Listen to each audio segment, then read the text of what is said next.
21મી સદીમાં ડિજિટલ જગતનો વ્યાપ વધ્યો છે। ડિજિટલ યુગના ફાયદાઓ સામે ગેરફાયદાઓ પણ એટલા જ છે। ડિજિટલ સંસાધનોનો ઉપયોગ વધવાની સાથે જ હેકિંગ, મહત્વના ડેટાની ચોરી, સેક્સટોર્શન, સાયબર બુલિંગ સહિત ફાઇનાન્શિયલ ફ્રોડ જેવા સાયબર ક્રાઇમ વધી રહ્યા છે। સામાન્ય નાગરિક આ ફ્રોડના ભરડામાં ફસાઈ પોતાની મહેનતના નાણાં ન ગુમાવે તે માટે ગીર સોમનાથ પોલીસ પણ સતત માર્ગદર્શન આપી રહી છે, જેમાં 1 જાન્યુઆરીથી લઈ 31 મે સુધી ઓનલાઈન નાણાકીય છેતરપિંડીનો ભોગ બનનાર કુલ ₹17,03,801 જેટલી રકમ પરત અપાવી ગીર સોમનાથ પોલીસની સરાહનીય કામગીરી કરી રહી છે। પોલીસ દ્વારા લોકોને શેરબજારમાં પૈસા ડબલ કરવા, શેરબજારની કે અન્ય કોઈ ફેક એપ્લિકેશન ઇન્સ્ટોલ કરાવી ઘરે બેઠા પૈસા કમાવવાની લાલચ આપવી તેમજ આવા કોઈ પણ શંકાસ્પદ નાણાકીય વ્યવહાર અજાણ્યા ગ્રુપોમાં ન કરવા સૂચના આપવામાં આવી છે।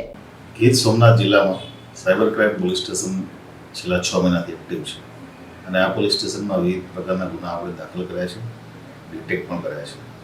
છેલ્લા ઘણા સમયનો ટ્રેન્ડ જોતા ખાસ કરીને ઇન્વેસ્ટમેન્ટ રિલેટેડ ફ્રોડ કે જે એસએમએસથી ઇન્વેસ્ટમેન્ટ માટેની લિંક આવે અને લિંક સાથે લિંક ઉપર ક્લિક કરતા એ ફ્રોડ નીકળે છે। આ પ્રકારના ગુના જિલ્લામાં પણ ખૂબ બનેલા છે, રાજ્યમાં પણ બને છે અને નેશનલ લેવલે પણ છે।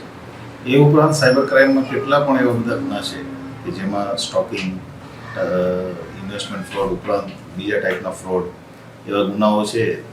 લોકોને જિલ્લા પોલીસ તરફથી અપીલ કરવામાં આવે છે કે કોઈ પણ પ્રકારની જે લિંક છે અનઓથોરાઇઝ્ડ જગ્યાએથી લિંક ઉપર ક્લિક ન કરો।